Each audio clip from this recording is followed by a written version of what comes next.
Buenos días, como he dicho, jóvenes artistas y amantes del arte. Hoy estamos aquí para embarcarnos en un emocionante viaje hacia la creatividad y el mundo del arte.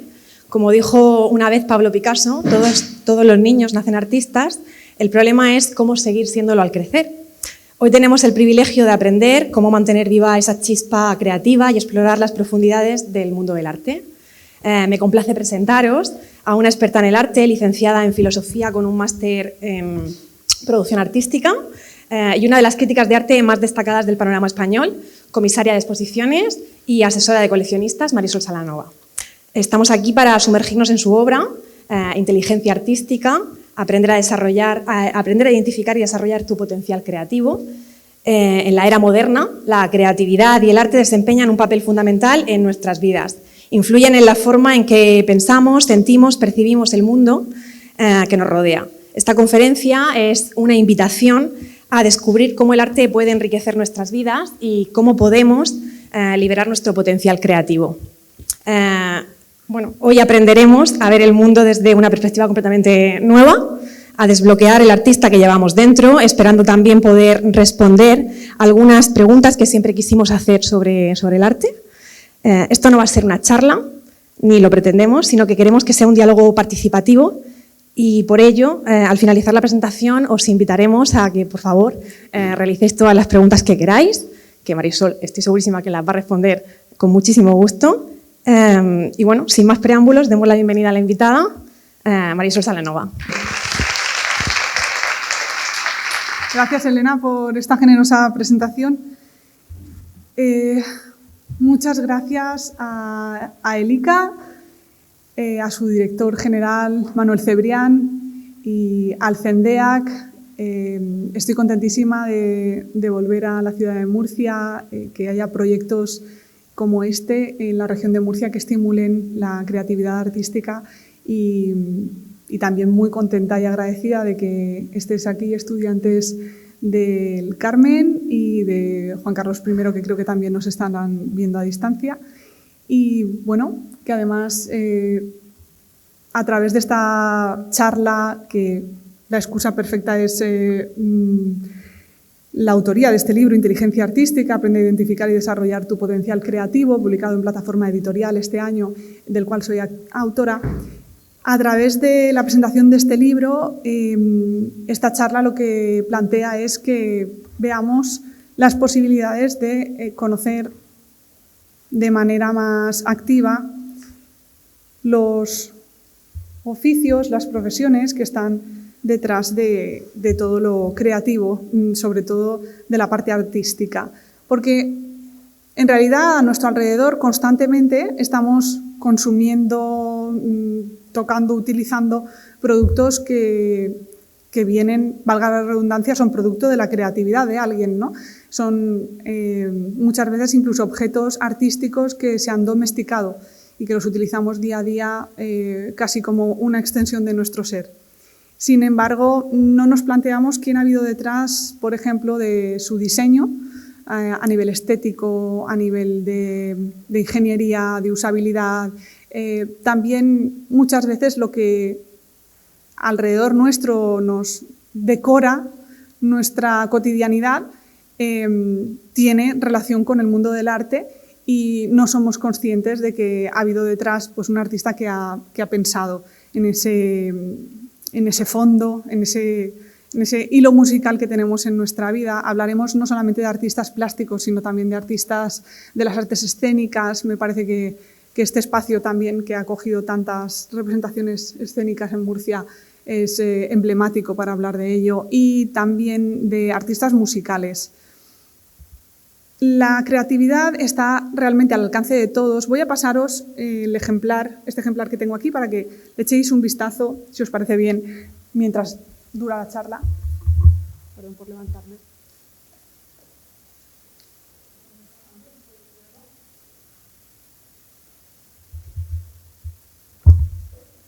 Así podéis echar un vistazo al ejemplar y veis el índice de los temas que se tratan en el libro. Mi manera de abordar el mundo del arte siempre es una manera muy divulgativa. No porque yo sea divulgadora o influencer, no soy ni divulgadora ni influencer, Pero sí que es verdad que dentro de mi tarea como crítica de arte, mi tono siempre es divulgativo, porque quiero aproximar a cuanto más público mejor y bueno, acercar el arte y acercar la creatividad a todo tipo de públicos implica que puede que sean públicos no formados. Vosotros venís de un entorno académico, con lo cual sí que tenéis una formación que está relacionada con el mundo del arte, pero hay personas que no.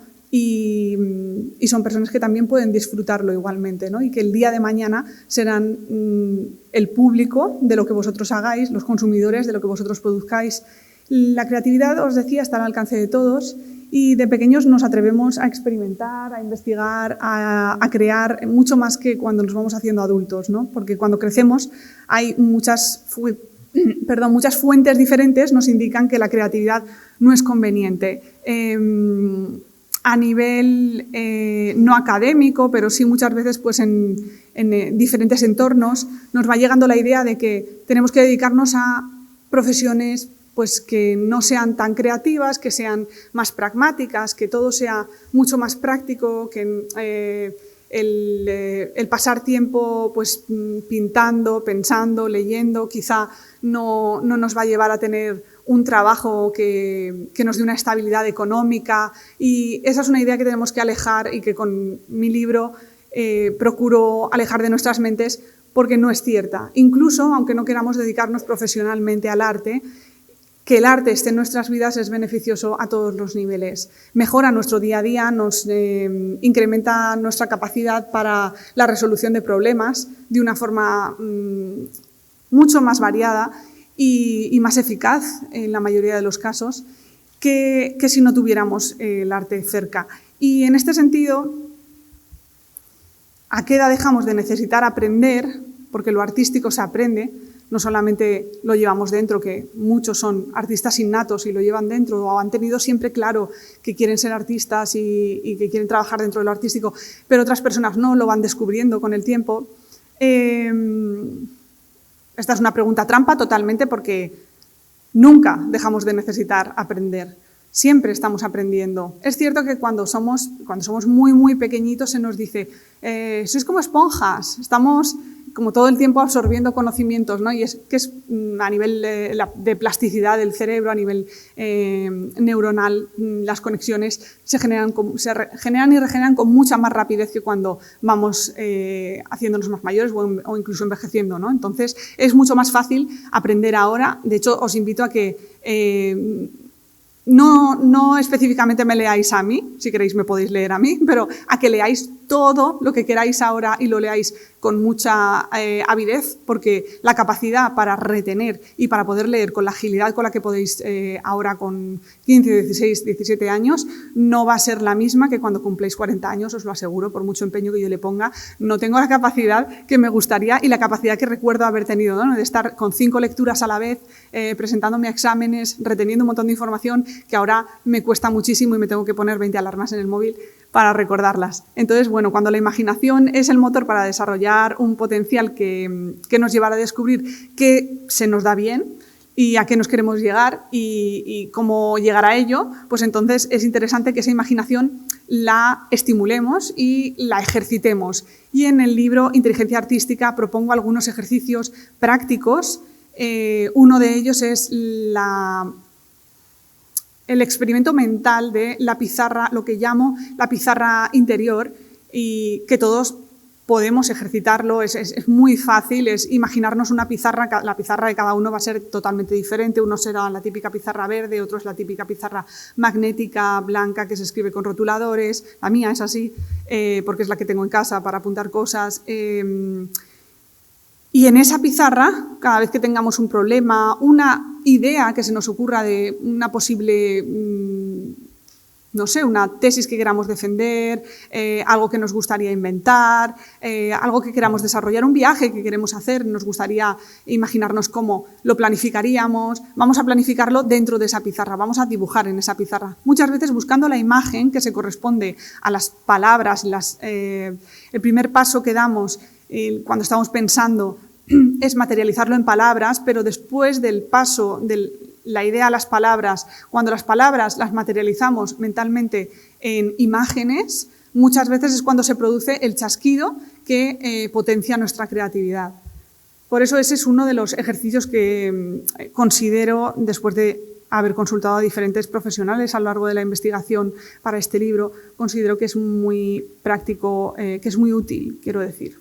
Os comentaba que vamos a hablar de diferentes tipos de ser artista.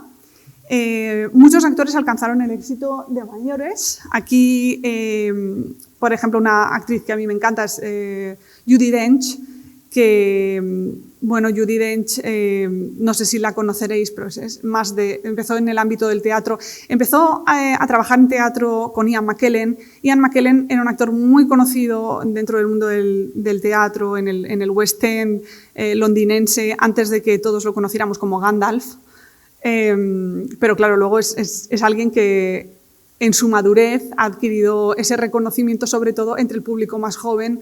Y Harrison Ford, por ejemplo, empezó a hacer películas cuando tenía mi edad, pero hay otros artistas que lo tuvieron más claro y desde bien jovencitos ya hacían comerciales. Pues Jodie Foster, por ejemplo, desde pequeña hizo una publicidad muy, muy famosa de una crema solar y a partir de ahí es cuando su carrera empezó a despegar, ¿no? Luego hizo Taxi Driver. Entonces, no sé si sois amantes del cine, pero en el caso de Katie Bates también fue una actriz que de forma tardía obtuvo reconocimiento. Algunos de ellos, Morgan Freeman también, algunos de ellos incluso los premios que han ganado los han ganado de forma tardía, y lo cual ha hecho que tengan unas carreras a veces un poco erráticas, que no hayan podido desarrollar su carrera en los tiempos que les hubiera gustado, pero eso ocurre también muchas veces dentro del mundo de las artes visuales y las artes plásticas, y no es necesariamente algo negativo,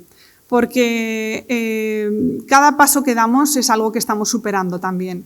Entonces, a veces no corremos todo lo rápido que querríamos, ¿no? Y en los tiempos que vivimos, la velocidad es quizás excesiva para la realidad de los hechos. Queremos que el éxito se alcance de una manera muy, muy rápida, o estamos acostumbrados a que al clickbait, a que haya un gancho, de repente una noticia la hayan leído millones de personas y ese periodista dice, wow, voy a ganar el Pulitzer, me han leído millones de personas, y el siguiente artículo que escribe lo leen cientos.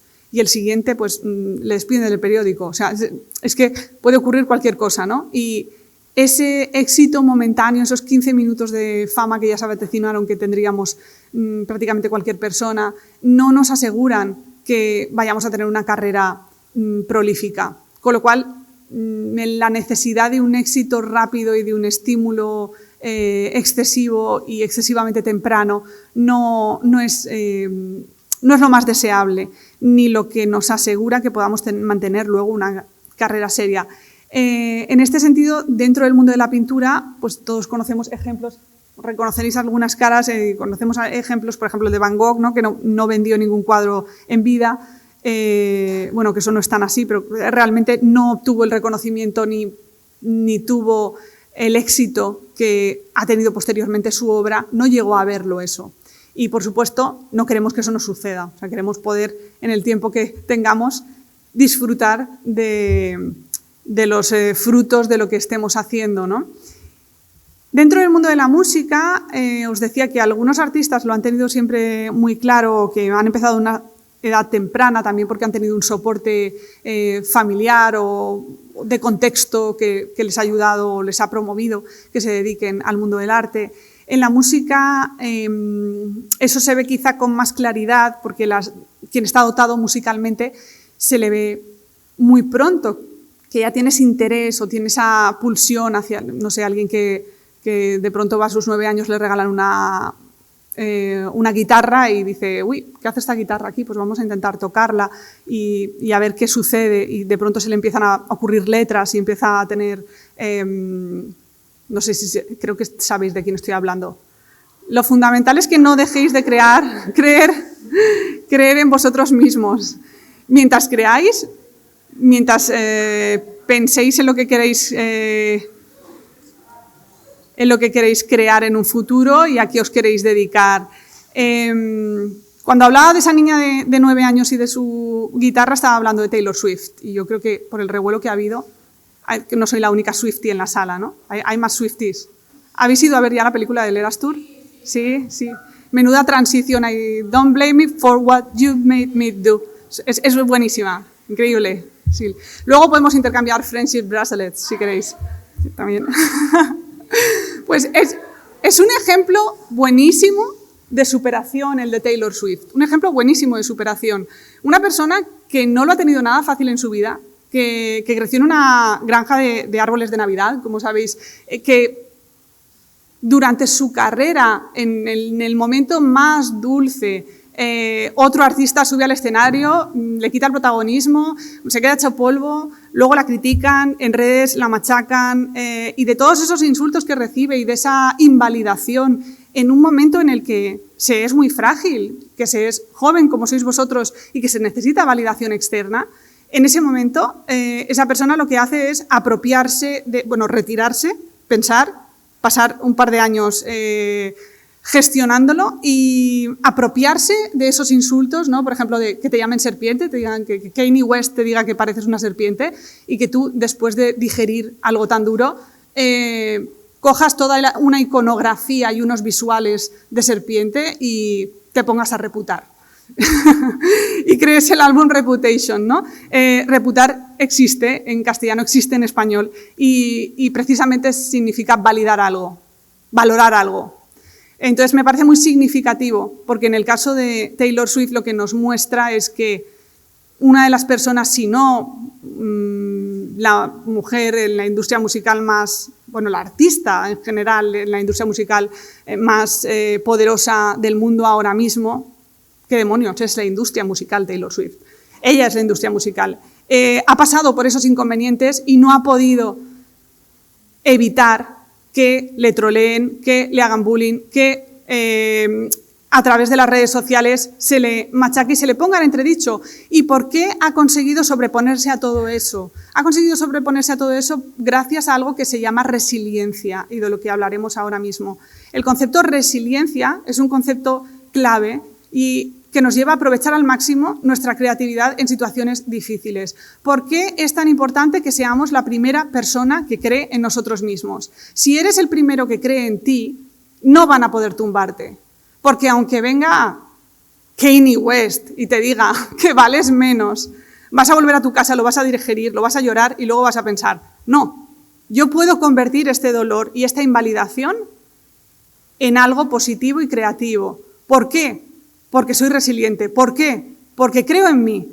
Si tú crees en ti, si lo que haces es algo que no daña a los demás, que suma, que es bueno, que es positivo, y te lo están invalidando, no tienes por qué esa invalidación tomarla como la valoración objetiva de lo que tú eres y de tu trabajo. Primero, tu trabajo no te va a definir, tu trabajo no eres tú. Puede ser que te dediques a un trabajo que esté muy alineado con tu personalidad y con tus gustos y tus valores y con tus objetivos en la vida y por lo tanto seas una persona muy afortunada. Es mi caso y soy muy feliz por ello y agradecida, pero eso no te define 100%. Y segundo, que en ese trabajo tengas altibajos no quiere decir que no lo estés haciendo bien.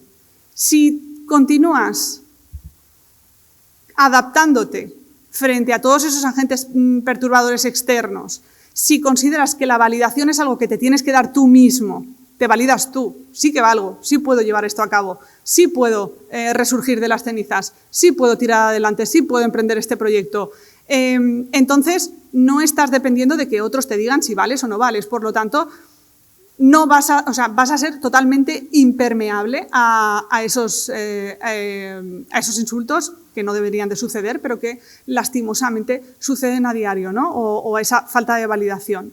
Entonces, esas situaciones adversas, nuestra capacidad innata como seres humanos de resiliencia, nuestra capacidad para sobreponernos a esas situaciones adversas, nos convierte en personas de éxito a la hora de emprender de forma creativa. Contamos entonces, hemos hablado de 3 factores muy importantes. Contamos con imaginación, creatividad y resiliencia. Los 3 ingredientes para fomentar la inteligencia artística. Pero, ¿qué es la inteligencia artística? La inteligencia artística es un tipo de inteligencia que os decía que tenemos todos los seres humanos, la tenemos más o menos desarrollada. Habrá personas que nunca la acaben de desarrollar porque no tengan los estímulos suficientes o no tengan el interés, porque no todo el mundo tiene por qué desarrollar cualidades artísticas. Existen otros tipos, hay 12 tipos de inteligencia, no me detendré en ello, pero hay una teoría de los años 80 que lo divide: inteligencia musical, inteligencia matemática, inteligencia física. Actualmente hablamos incluso de inteligencia animal, yo soy animalista. La inteligencia artística es un tipo de inteligencia que no se había contemplado en esa teoría de las inteligencias múltiples de los años 80 y que, sin embargo, subyace a todos los tipos de inteligencia.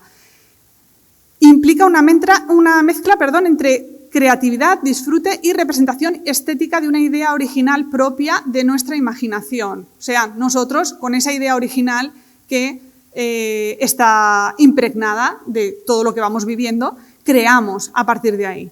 Si no conocemos y ejercitamos esta inteligencia, la desaprovecharemos. No hay que ser artista para tenerla y se trata de un valor que, como os decía, impulsa la creatividad. Al fomentar nuestra inteligencia artística, no solo adquirimos cualidades que enriquecen cualquier experiencia vital, sino que también contribuimos a mejorar el mundo en más de un sentido.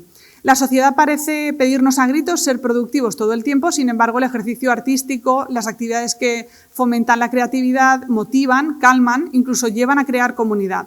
Tejiendo redes somos más fuertes y resilientes. Entonces, ¿por qué parece tan freak que haya sacado que soy Swiftie? ¿Y por qué hemos hecho match enseguida las personas Swifties en esta sala? Porque crear comunidad es súper importante, porque solos podemos ayudarnos a nosotros mismos, podemos sacar fuerzas de donde no las haya, pero necesitamos a los otros. Somos seres sociales, entonces con el apoyo de la comunidad y realizando acciones para apoyar a esos otros que están en nuestra comunidad, podemos sacar mucha más fuerza y sacar proyectos adelante mucho más grandes y enriquecedores.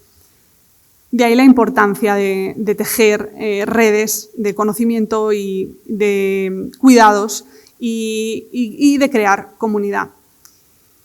También creando comunidad seremos capaces de resolver problemas que por nosotros mismos no podríamos. De la misma manera que ejercitando la inteligencia artística se nos van a ocurrir soluciones más variadas, más ágiles, más creativas para resolver problemas que a lo mejor creeríamos que solo hay una solución o que hay una línea recta, el zigzag que podemos hacer para emprender otro camino no se nos ocurriría. Pues de esa misma manera, cuando generamos comunidad, tenemos, imaginaos, un montón de pequeñas manos aquí abajo, que no he encontrado la diapositiva adecuada, pero imaginaos que en esta imagen pues aparecen un montón de pequeñas manos ahí abajo que ayudan a que pueda pasar de un lado a otro, ¿no? El arte puede revolucionar la vida de cualquier persona en cualquier momento y en el momento más inesperado. Cabe la posibilidad de que alguien cree una obra de arte únicamente una en su vida y se considere para siempre artista. Ha ocurrido, ha habido casos.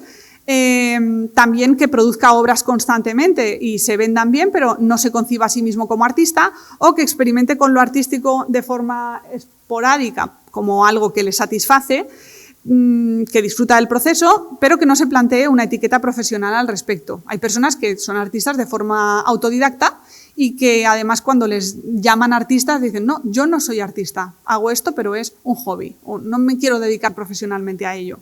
Pero llevarlo artístico a la cotidianidad ya es positivo. Y dicho esto, es muy interesante también practicarlo profesionalmente. ¿Ante qué desafío más grande nos encontramos ahora mismo a nivel profesional si nos queremos dedicar al mundo del arte? No solamente para ser artistas, sino que veremos que hay diferentes tipos de profesiones dentro del ámbito artístico, como es mi caso, crítica de arte, comisarios de exposiciones, gestores culturales, equipos directivos de museos, centros de arte, casas de cultura, técnicos de cultura.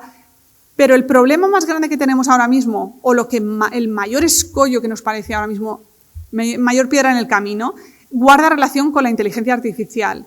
La inteligencia artificial puede resultar una herramienta muy favorable para poder desarrollar proyectos tanto, no solamente artísticos en sentido estricto, sino también creativos, pues por ejemplo dentro del mundo de la arquitectura o del diseño de interiores. Puede ser muy útil y en este sentido, en una presentación de una exposición que se llama popular en el Instituto Valenciano de Arte Moderno hace un par de semanas, el comisario Pedro G. Romero, un pensador teórico artista muy interesante, comentaba que él tenía una tía, una familiar suya, que se había asustado mucho cuando el tema de los ordenadores, cuando aparecen los ordenadores. Claro, vosotros sois nativos digitales ya, entonces eso no lo habéis vivido.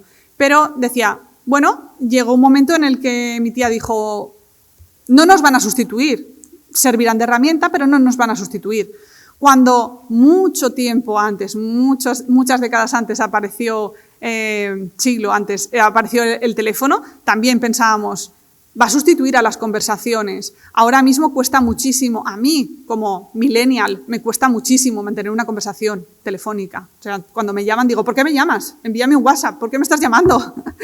Pero eso no sustituye las conversaciones que pueda tener con vosotros ahora mismo, las conversaciones que pueda tener con mis amistades, con mis familiares. Sigues teniendo conversaciones en persona, ¿no? La inteligencia artificial, igual que todos los elementos tecnológicos, nos puede servir de herramienta si sabemos cómo utilizarla y si nos ponemos unos límites al respecto también. Durante la investigación para escribir el libro me entrevisté con psicólogos, neurocientíficos, educadores, directores de museos y profesionales de la didáctica, del ámbito de la mediación también, la mediación cultural, aprendiendo y contrastando datos de forma exhaustiva. Así que puedo afirmar que desde muy temprano empleamos la creatividad para comunicarnos y nuestro conocimiento en ese sentido es acumulativo. Igual que si aprendemos, cuando yo tenía vuestra edad, los móviles llevaban menos letras y dentro de una letra tenías 3 caracteres, ¿no? Entonces ya llegaba un momento en el que habías adquirido ese conocimiento de una manera tan automatizada que podías escribir sin mirar el móvil, cuando en realidad tenías que apretar 3 veces para conseguir que apareciera una letra. Esto es que en realidad es súper difícil de explicar a alguien que no lo ha vivido, pero realmente, y vuestras profesoras me miran y asienten, realmente era algo que era una capacidad que desarrollamos que muy pronto se olvidó. También nos aprendíamos los números de teléfono de memoria, ahora no nos aprendemos los números de teléfono de memoria, porque pensamos, bueno, siempre van a estar aquí, ostras, hasta que no quedamos sin batería.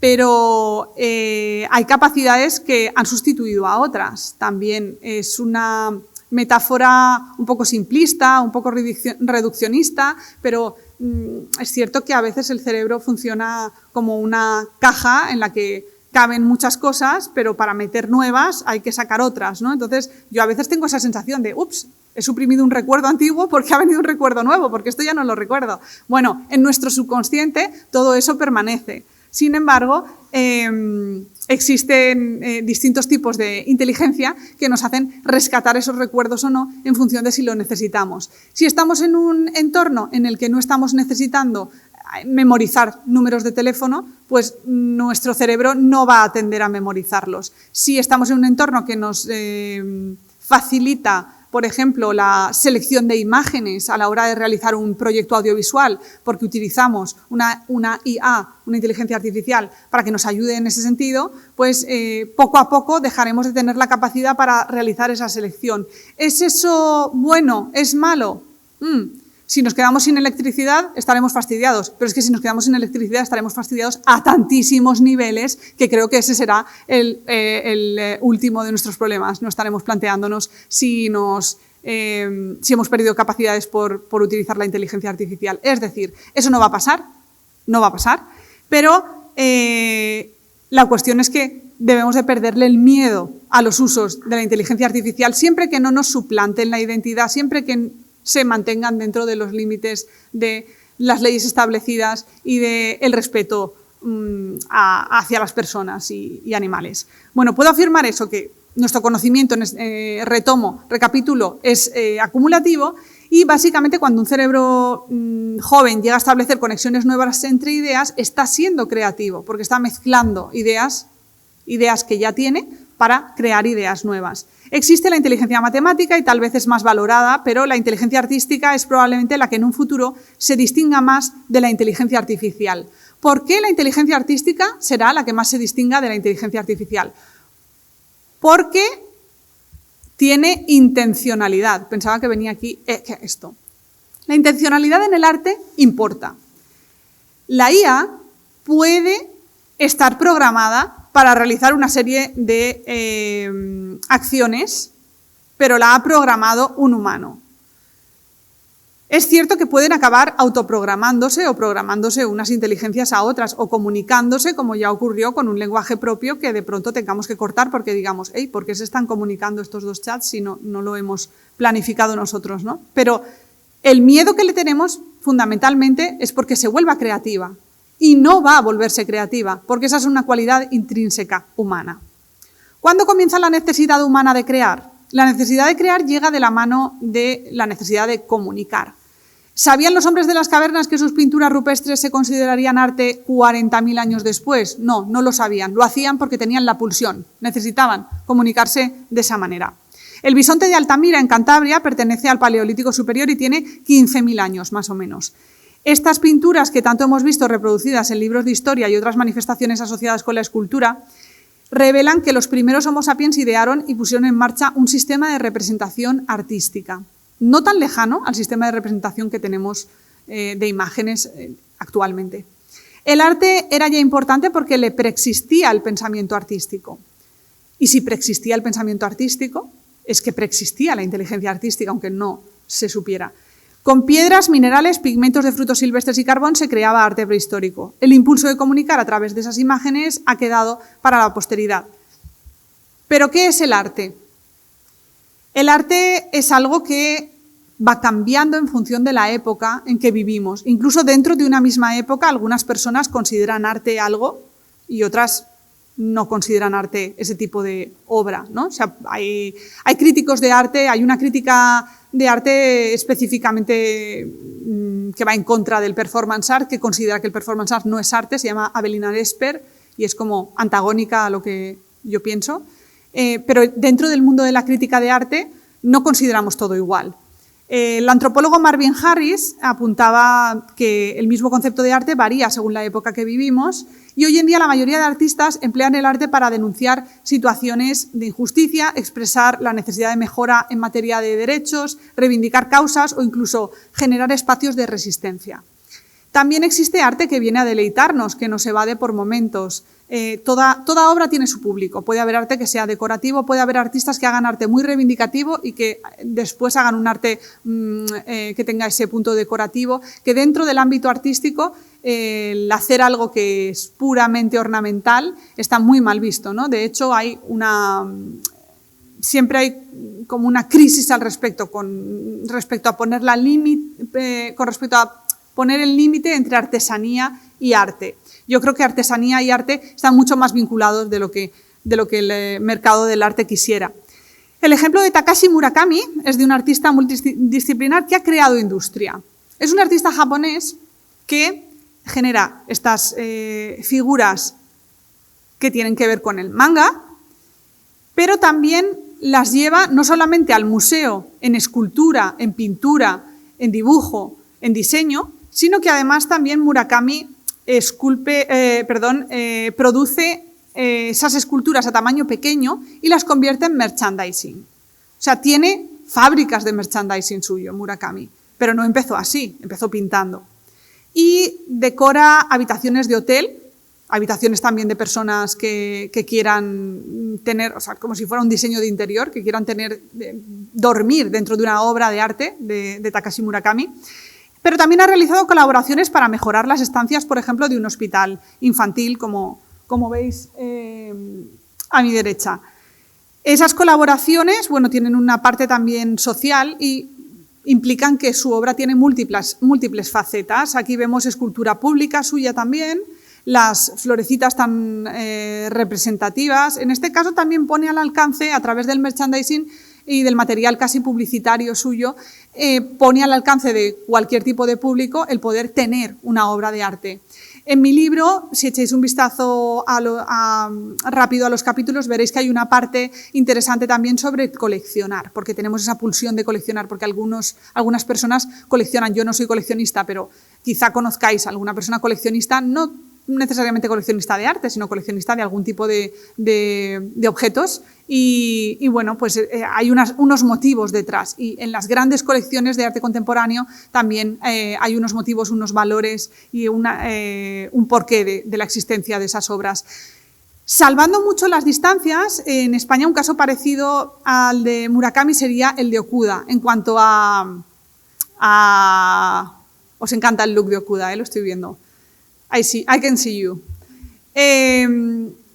Sería en cuanto a manera de convertir su obra en algo que está tanto a nivel urbano, como arte público, como a nivel de merchandising. Bueno, es que hay personas que compran objetos suyos, incluso máscaras suyas, pero también pueden tener pósters suyos, láminas firmadas, seriadas, esculturas. O sea, se puede estar desde el gran coleccionismo al pequeño coleccionismo o el puro merchandising en la línea de Murakami a la hora de adquirir obra de Okuda. Okuda es de Santander, hizo hace 3 años o 4 años una exposición en el Centro del Carmen de Cultura Contemporánea en Valencia, que es esta la sala central, la sala Ferreres, en la que yo tuve el placer de comisariar una vez una exposición también del artista Teresa Cebrián, anterior a esta. No, anterior no, perdón, posterior. Sí, de hecho fue justo posterior a esta, porque eso fue en 2018. Había público que venía a ver, había estado unos meses esta exposición, venían a verla y en la exposición que yo comisariaba hablábamos del relato de Margaret Atwood, del cuento de la criada, hablábamos sobre las dificultades de las mujeres creadoras, creativas y sobre la violencia y el dolor y claro, pues no era la típica exposición ligerita de verano. Entonces, había público que venía a ver esta exposición y ya habían tapado estos muros que estaban maravillosamente pintados con colores súper vivos y estaban pintados de blanco y de negro y de rojo sangre y era como de, ostras, esta no es la exposición que veníamos a ver. Yo toda ilusionada, vienen hordas de público a ver mi exposición y bueno, pero que es una sala muy agradecida, aunque veáis tantos pilares y sea tan dificultosa en apariencia de montaje, es una sala muy agradecida. Y para este tipo de obra, al final, cualquier espacio, aunque sea un espacio que tenga mucha rotundidad, y en eso tendría que ver el montaje expositivo del cual hablo en el libro también, luego, al final, la obra no se come al espacio ni el espacio se come a la obra porque la obra es muy espectacular. Aquí estáis viendo que en relación con esta exposición había una falla que era la falla municipal, la principal, la que está en la plaza del Ayuntamiento de Valencia. Las fallas sabéis que es una fiesta patrimonio de la humanidad, patrimonio inmaterial de la humanidad y que después se quema. Pero en este caso son esculturas efímeras y muchas de las esculturas y de las intervenciones de ese artista son efímeras también. Y hay artistas que, sobre todo con la pintura mural, los trabajos que realizan son efímeros. ¿Se puede trabajar y vivir de lo artístico? Pues sí, sin necesidad de generar todo este merchandising y todo este tipo de industria, ¿no? Porque no tenemos desde el comienzo la capacidad para generar esa industria, pero sí se puede trabajar y vivir de lo artístico. Estos son artistas de diferentes partes de España, casi todos, bueno, por no decirla en su totalidad, artistas del mundo de la música.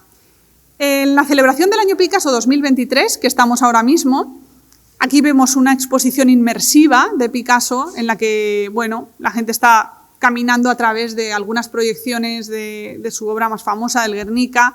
Pero no es lo mismo contemplar la obra real a su proyección en una exposición inmersiva. ¿Por qué os cuento esto? Porque muchas personas que se dedican al mundo del arte, desde la informática y desde el diseño industrial, el diseño creativo, la inteligencia artística la inteligencia artificial y también muchas veces pues generando entornos virtuales como este, que ahora se han puesto muy de moda, aunque una de las mayores empresas que hacía exposiciones inmersivas, que es una empresa canadiense, que ha quebrado recientemente. O sea, no son la panacea, no son lo más lucrativo, aunque sí que lo parecía, las exposiciones inmersivas, porque al final el público lo que queremos es ver la obra real de los artistas. Manuel Segade, nuevo director del Museo Nacional Centro de Arte Reina Sofía en Madrid, permite que se fotografíe esta famosa obra y no sé qué os parecerá, yo estoy muy a favor de que se pueda tomar fotografías de forma respetuosa en los museos. Esto permite que se pueda interactuar y tomar detalle de la pintura original. No hace falta que nos pongan una proyección y nos la amplíen en una pantalla, ¿no? Sino que estamos viendo la obra y nos podemos acercar a observarla y a disfrutarla. Da pie a que trabajen muchos profesionales del sector artístico, como son, y ahora sí, los divulgadores, incluso los influencers, en YouTube, en TikTok, en Instagram. Sara Ruballo, que vendrá dentro de poco aquí mismo al CENDEAC, dentro del programa del ICA. Es una historiadora del arte que ha escrito este libro maravilloso, que te gusta el arte aunque no lo sepas. Ella se llamaba La Gata Verde en redes y también ha realizado proyectos con Miguel Ángel Cajigal, que es el prologuista de mi libro, y que se llama El Barroquista en redes.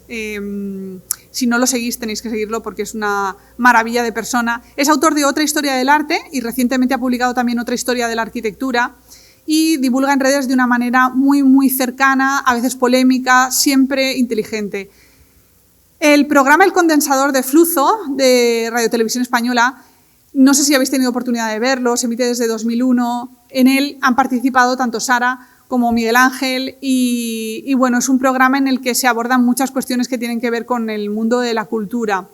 ¿Cómo funciona el sistema artístico? Las profesiones creativas dentro del arte son muchas y a veces pues, son desconocidas porque todo el mundo tiene capacidades creativas, eso nos ha quedado claro, pero que luego estas se conviertan en algo que el sistema del arte acepte o integre es un asunto diferente.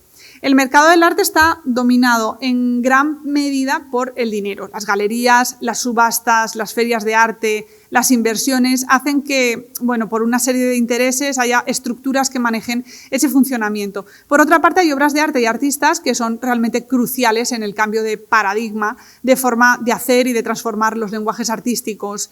Y en este momento a lo mejor no gozan de reconocimiento o la validación, porque no están los intereses focalizados sobre ellos, pero con el tiempo se van o se irán posicionando. Y también esa transformación y esa evolución de los lenguajes del arte fuerza a que el mundo de las galerías, de las subastas, de las ferias, tenga que ir cambiando y adaptándose. Y cuantos menos intermediarios haya a la hora de crear arte, de recibir becas de residencia, de producción, de vender obras de arte, pues cuantos menos intermediarios, mejor para quienes sois artistas o vais a ser artistas. Museos, centros culturales, galerías de arte, ferias, subastas. Dentro de todos ellos suceden un montón de oficios y de profesiones que tienen que ver con la didáctica, con la comunicación, con el marketing, el diseño, la publicidad, la administración, la conservación de las obras también, el montaje expositivo, como os decía antes. La conservación es muy importante y no se conoce. Una cuenta de TikTok que yo recomiendo mucho es la del Museo del Prado, porque a través del Museo del Prado, que tiene la mejor cuenta relacionada con cultura en España ahora mismo, dentro de esa red social, se puede conocer muchas veces cuán difícil es de restaurar las obras y lo que ganan siendo restauradas, cómo nos pueden estimular visualmente y en todos los sentidos cuando están bien conservadas, ¿no? Entonces esa labor de conservación a veces se nos escapa, no somos conscientes de que está detrás de las grandes pinacotecas. Luego los influencers que trabajan ahora mismo de forma muy estrecha con esas grandes pinacotecas, con los grandes museos, muchas veces crean nuevos estilos, siempre en colaboración y con el permiso del personal de los museos, ¿no? Generan nuevos públicos también y nuevas maneras de ver las obras. Y en este sentido, cuando se es artista, cuando no eres a quien van a promocionar, sino quien eres tú quien tiene que mostrar esa obra o quien intenta promocionarse, en ese sentido, la red social TikTok, también Instagram, pero quizá menos, es muy productiva a la hora de generar trabajo, de promover empleo entre los jóvenes artistas. Este es el caso de Celia Gallego, que es una pintora que muestra sus procesos creativos a través de las redes, igual que Gemma Alpuente. Es una artista contemporánea e investigadora plástica que también nos muestra cómo suele crear sus obras a través de las redes. Ha hecho mucha pintura mural también. Y el portfolio, no os preocupéis porque sé que algunos de los estudiantes tienen que irse porque precisamente van a visitar la Facultad de Bellas Artes ahora mismo, así que ahora mismo ya somos menos de un centenar de personas, pero para quienes continuáis aquí y vamos terminando, vamos a abrir un turno de preguntas en breve. El portfolio creativo también es algo que abordo en el libro y que es importante a la hora de mostrarse en redes. En algunas de mis redes también, en cuestión de un minuto y medio, 90 segundos, explico cuáles son las mejores imágenes que puedes seleccionar para tu portfolio si estás aprendiendo a dar visibilidad a tu obra. Y luego también pues, he hecho alguna colaboración, nunca remuneradas, porque en este sentido, aunque asesore artistas, no soy una persona que busque los honorarios a través del artista, sino que pienso que son las instituciones las que tienen que ofrecer esa herramienta para que los artistas puedan, o sea, tienen que contar con profesionales que ayuden a los artistas a que puedan promocionar su obra, darle visibilidad y producirla. Entonces, en cuanto puedo y veo un joven talento, siempre intento ayudarle a promocionar su obra y a encontrar las mejores vías de desarrollo de sus proyectos. En este sentido, os quiero recordar que mostrar ese talento en redes hay que hacerlo con prudencia, ya que no es por una cuestión únicamente de somos menores o somos adultos, sino es una cuestión de principios también, de autocuidados. Yo he vivido situaciones muy surrealistas de poner la geolocalización y que aparezca alguien en el restaurante en el que estás comiendo con su portfolio que te lo quiere mostrar y estés ahí con tu familia sintiéndote súper incómoda diciendo, pero oiga, es que no es el momento ni es la... Entonces dejé de poner la geolocalización o, por ejemplo, no pongo dónde estoy hasta que no han pasado unas horas, no pongo en tiempo real dónde estoy, a no ser que sea un directo y que esté con más gente o que quiera precisamente que acuda más público a ese lugar. No revelo algunos datos fundamentales, pues como, o sea, puedo decir el barrio en el que vivo porque hago mucha cultura de barrio, pero no digo exactamente dónde vivo.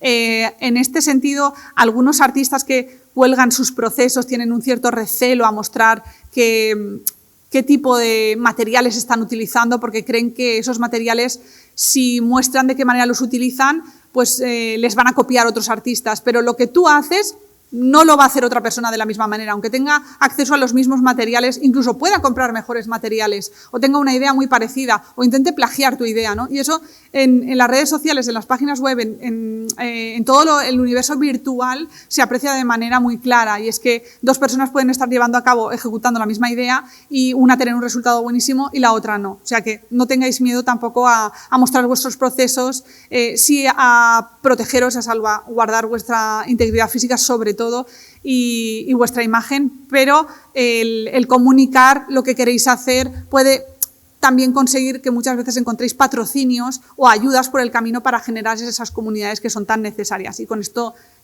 termino y abro el turno de preguntas. Gracias.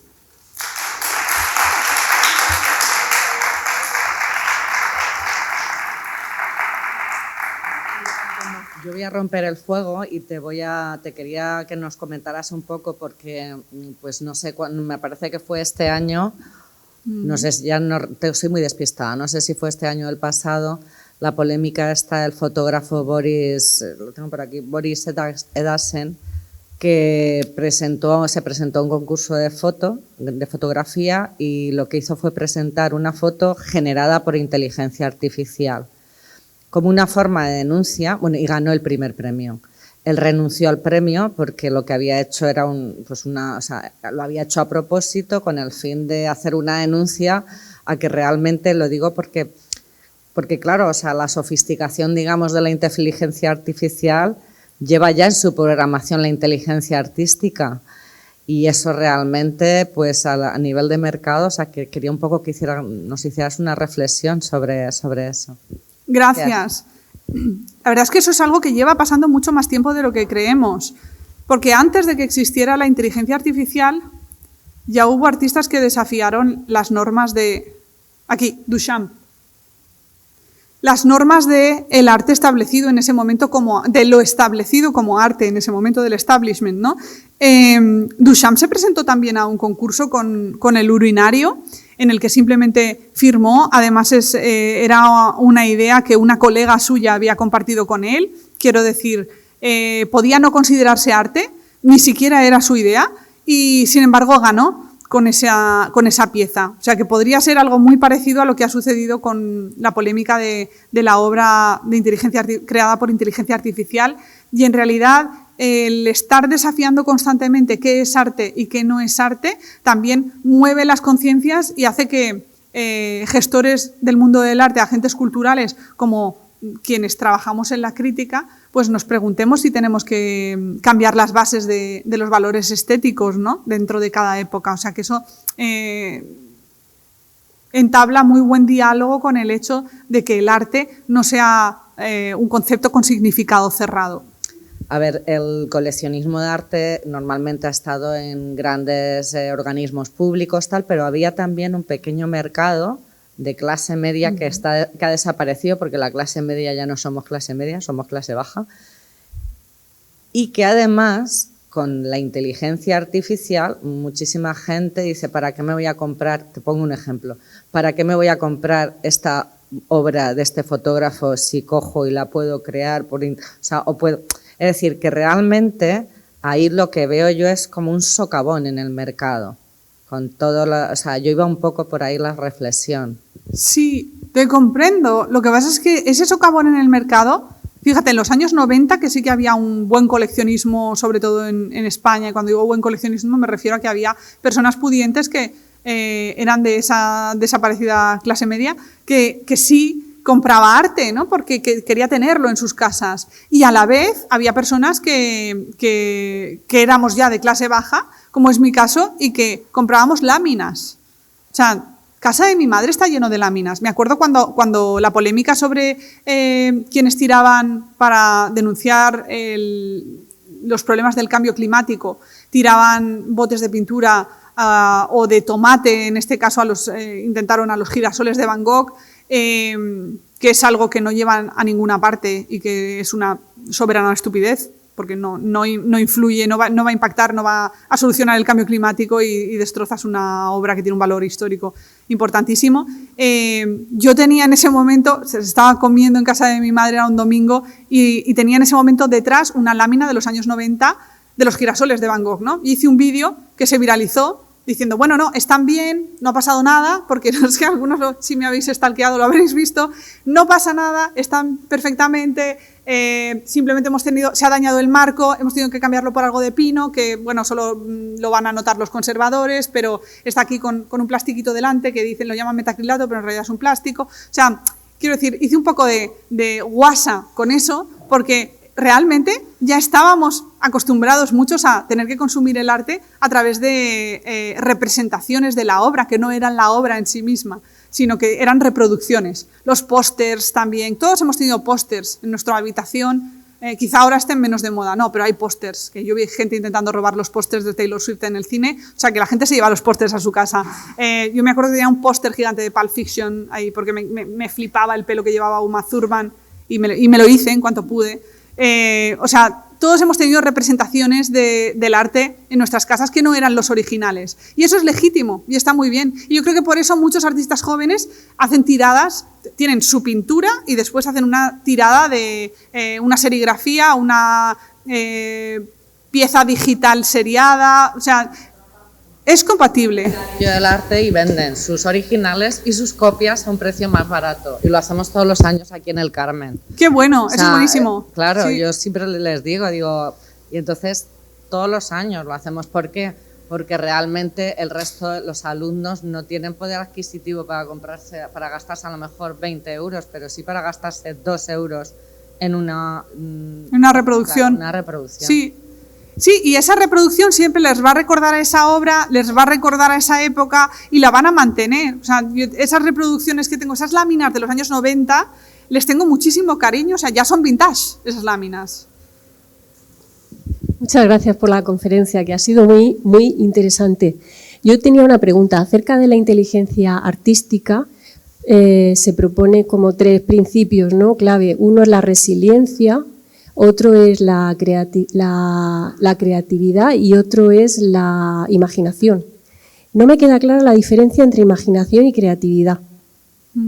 Sin una cosa no hay la otra. La imaginación puede ser errática, la imaginación no está ordenada.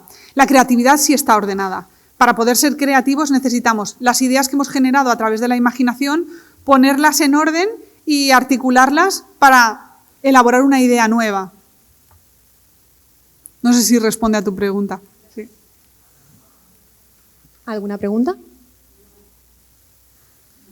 Bueno, pues yo sí tengo una pregunta que hacer, y es precisamente ahora que hablabas de las redes sociales, bueno, pues ¿cómo ves la evolución de la crítica del arte en la era digital y en las redes sociales? Porque ahora, de repente, en el Instagram aparecen pues, miles de personas haciendo de críticos incluso de restaurantes. Es decir, te doy mi recomendación sobre este restaurante. Bueno, ¿en qué papel os deja, ¿no? A los críticos ahora?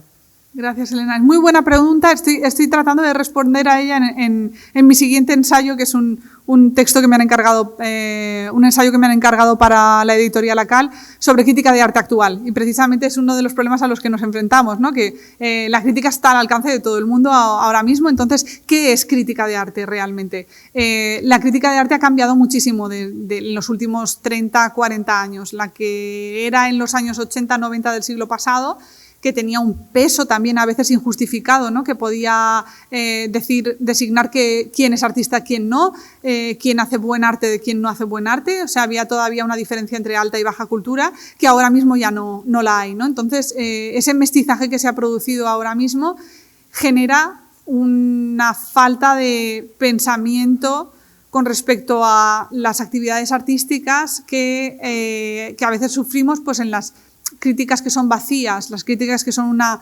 mera repetición de la nota de prensa de una exposición, que no hay una teoría detrás o no hay una investigación detrás sobre el tipo de obra que está haciendo ese artista, pero aún las hay. Lo que pasa es que es difícil encontrarlas en prensa. Afortunadamente, en los medios que yo trabajo, mis compañeros realizan críticas exhaustivas, a veces en tiempo récord, ¿no? Porque tenemos un espacio limitado y quizá pues en 750 palabras no puedes contar todo lo que quieres contar de una exposición, o en 500, pero en libros, aquí tenemos una colección de libros, ensayos sobre arte contemporáneo maravillosa que edita el CENDEAC. Murcia, precisamente, la región de Murcia es una comunidad muy prolífica, en la que hay mucha actividad creativa y en la que hay mucho pensamiento detrás, y precisamente dentro del CENDEAC podemos encontrar mucha crítica de arte actual, no solamente nacional, sino también internacional, de grandes pensadores de Europa y de fuera de Europa que han editado únicamente sus libros aquí, ¿no? Y eso me parece significativo, y que los tengamos tan cerca. Os invito a conocer su biblioteca si no la conocéis, que creo que sí la conocéis, pero a visitarla más. Yo quería saber tu opinión personal acerca de cómo, si tú imaginas de alguna, hombre, sé que esto es difícil, sí, ¿cómo imaginas, digamos, el futuro en cuestión de todas las nuevas tecnologías, los NFTs y todo lo que está pasando a nivel digital y a nivel de arte en la calle y a nivel de arte en la red? Si crees que se van a mantener, digamos, pues las tradicionales, ¿no? El grabado, la pintura de caballete, o que eso está destinado como a desaparecer por su propio peso. ¿Cuál es tu opinión al respecto? Gracias por la pregunta. Mi opinión al respecto está basada en la evidencia de que llevamos muchas décadas hablando de la muerte de la pintura, y la muerte de la pintura jamás se ha producido. La pintura sigue viva, el dibujo sigue vivo, a mano me refiero. O sea, va a convivir con el dibujo digital, sí, pero la conservación de los NFTs, de todas las obras que están creadas digitalmente y que se comparten y se coleccionan digitalmente, es una conservación muy compleja, que cambia desde que... Cuando yo era muy joven, hace como unos 20 años, trabajé en una galería de arte, vendíamos videoarte y ya nos parecía increíble que se compraba videoarte y se compraba en un formato que eran las cintas de vídeo, VHS o los cartuchos, los masters, y al cabo de los pocos años, cuando aún, digamos, estaba en garantía la pieza, el coleccionista te escribía y te decía, es que necesito que me la pases a otro formato porque ya no tengo reproductor. Entonces tenías que pasarlo a DVD, ¿no? Y el artista lo pasaba a DVD, a través de la galería se le enviaba, y el DVD se ha rayado, que era el gran problema de los CDs y de los DVDs, ¿no? Entonces, bueno, pues hay que pasarle X copias más, que son exhibition copy, que no es la pieza original, sino que es solamente una copia de exhibición para que pueda reproducirlo cuando quiera, o pueda enviarlo a museos para que se reproduzca esa pieza. pueda prestarla, porque el formato iba cambiando de una manera galopante y esto es un inconveniente. Sí que es cierto que pone facilidades a la hora de mostrar la obra y de que la puedan adquirir personas de cualquier parte del mundo. Puedes estar en Lorca creando obra y venderlo a un coleccionista de Miami o de Sydney o de cualquier lugar del mundo que se interese por tu trabajo, que lo haya visto en una plataforma de blockchain, en una cadena en la que está viendo obras de arte de un tema que le interesan y lo ha buscado por el tema o por el tipo de estética y no te conoce como artista o eres un joven artista que en ese momento no está cotizado y de pronto se empieza a cotizar. O sea, que es para tema profesional es muy útil la venta online, los NFTs, pero están pinchando también. Están pinchando porque, quiero decir, no está funcionando todo lo bien que empezó. Ha hecho un parón muy grande los NFTs y en alguno de mis vídeos y en el libro en parte también lo explico. Es por el hecho de que necesitamos lo físico, la experiencia física y nuestro contacto directo con las obras de arte nunca la va a superar lo virtual. Y mira que yo he vivido muchas experiencias inmersivas virtuales en exposiciones, pues la última en la Fundación Bancaja en Valencia con la exposición de Sorolla, que tiene una parte inmersiva. Pero cuando te quitas las gafas, has vivido la experiencia como si estuvieras dentro de un videojuego, eres consciente de que eso no ha sido real y estás muriéndote de ganas por ver los Sorollas originales y ver los que están restaurados, que tienen más viveza en sus colores. Todo eso, ese disfrute físico, es algo que requiere la presencialidad. Entonces, lo virtual nunca va a sustituir a lo presencial. De la misma manera que las relaciones humanas en persona nunca van a ser las mismas que a través de las redes sociales o de cualquier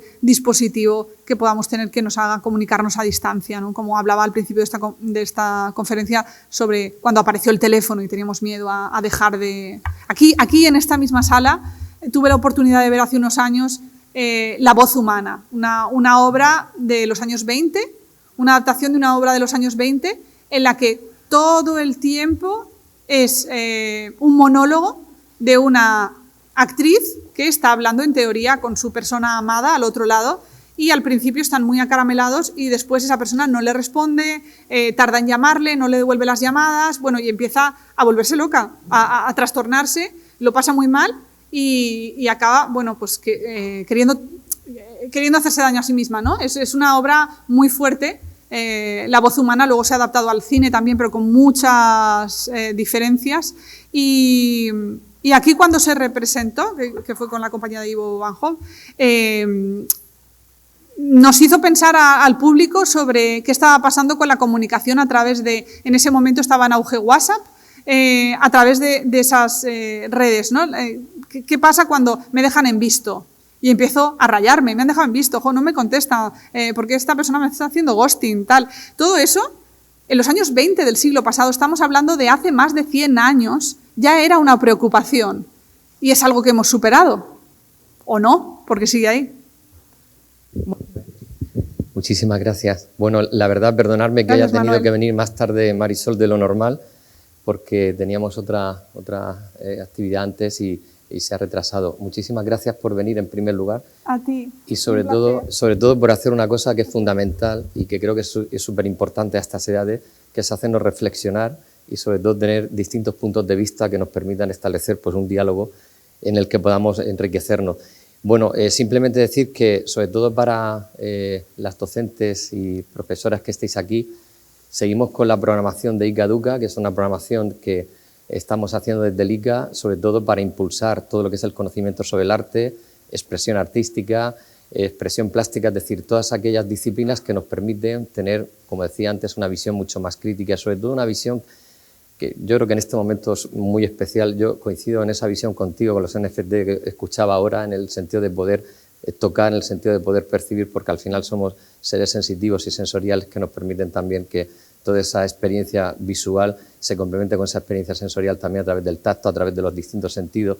Y sobre todo lo más importante es que abrimos un nuevo programa que nos permite establecer esos puntos de reflexión y sobre todo nos permite también crear esos entornos, esos espacios donde temáticas de esta naturaleza nos hagan reflexionar y crecer como personas. Y sobre todo lo más importante, como ciudadanos críticos que permitan establecer, como bien te dedicas tú en este caso, como crítica de arte, a tener un criterio propio y poder manifestar ese criterio propio con argumentos y con capacidad. Así que muchísimas gracias por venir a los centros educativos, a vosotras. Gracias.